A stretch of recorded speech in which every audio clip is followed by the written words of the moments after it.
De Ménac, Zemmour, ça se dispute, c'est parti. Voici le sommaire. La douloureuse, c'est maintenant. Manuel Valls accélère le calendrier et dévoile son plan d'économie. Les prestations sociales vont être touchées, tout le monde va payer. Sonné, atterré, beaucoup de députés socialistes dénoncent la forme autoritaire et le fond, l'austérité. On en parle. Il a aimé l'Europe, il l'aime toujours, mais il lui dit adieu. Daniel Cohn-Bendit a pris sa retraite à 69 ans. Dernière prise de parole au Parlement européen. Séquence émotion. Vous réagirez. Et puis messieurs, est-ce que vous aimez les animaux ? Si oui, sachez qu'ils ne sont plus considérés comme des meubles. Les députés ont reconnu cette semaine leur qualité d'être vivant doté de sensibilité.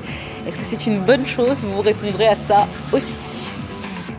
Mais d'abord, le Mazarin de François Hollande est dans la tourmente. Aquilino Morel, proche conseiller du président, très proche aussi de Manuel Valls et d'Arnaud Montebourg, est soupçonné par Mediapart de conflit d'intérêts.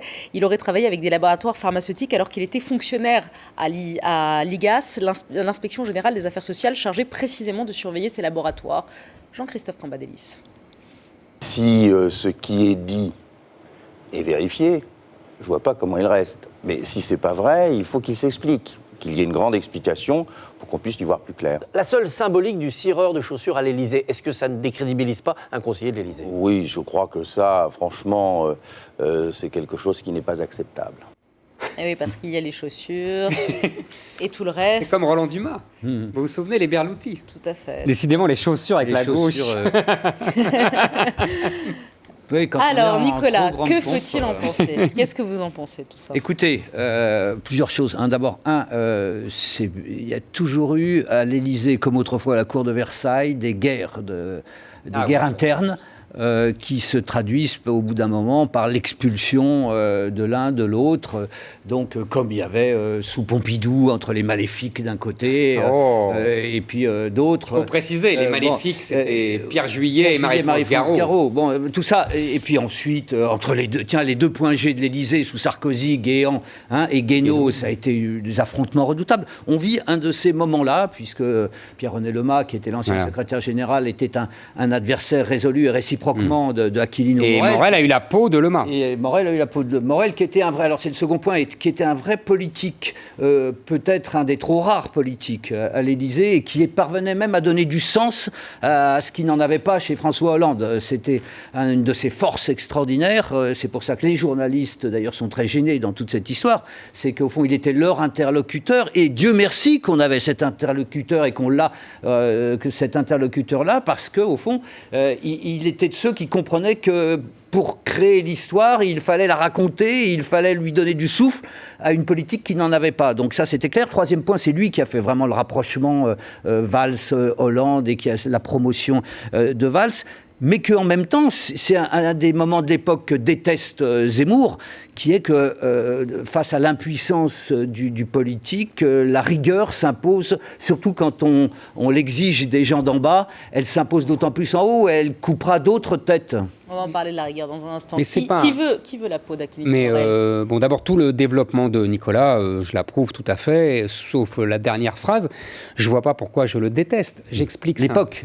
Voilà. Je déteste l'époque. C'est ce que je voulais dire. J'explique simplement qu'il y a cette volonté de transparence, de purification, etc., parce que ils n'ont plus le pouvoir.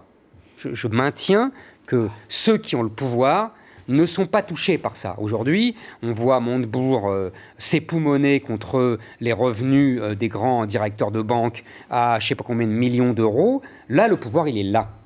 Et là, on ne demande pas pour savoir s'il se fait cirer ses chaussures par un cireur de chaussures. Voilà, c'est ça ce que je veux dire. Et que si on lui demande, ça veut dire qu'il n'a plus le pouvoir.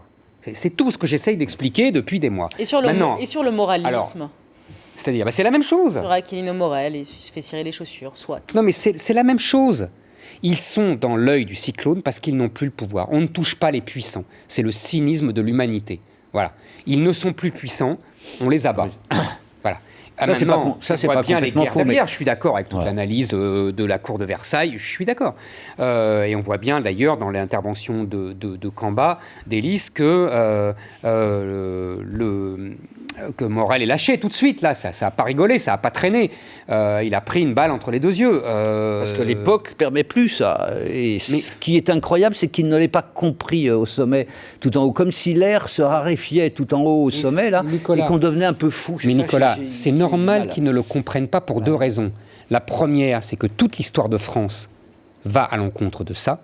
On est l'héritier de Louis XIV, je te rappelle, et non pas de Olof Palme. Ça t'a pas échappé, si tu veux. Non, ça m'a pas échappé. Bon. Et deuxièmement, ils s'illusionnent, mais comme toi, ils s'illusionnent sur leur capacité encore à avoir le pouvoir. Sinon, tu comprends, ça serait cruel pour eux. Parce que faire tous ces efforts pour monter au sommet et pour se rendre compte que la place est vide, c'est terrible. Donc, mais ce que je ne comprends pas, c'est qu'il n'est pas saisi, comme toi d'ailleurs, qu'on avait vraiment basculé dans une autre ère. Et qu'au fond, il y a des comportements qui n'étaient plus possibles. Mais à la différence de ce que tu exposes, je pense qu'ils ont encore des pouvoirs et que s'il y a un lieu où il en reste, même de point de vue magique, même du point de vue symbolique, c'est bien là que si tu veux mettre en route les justement, esprits, on va en les parler. forces, Ça va être la suite. Eh bien, c'est ici. Ça va être la suite, justement.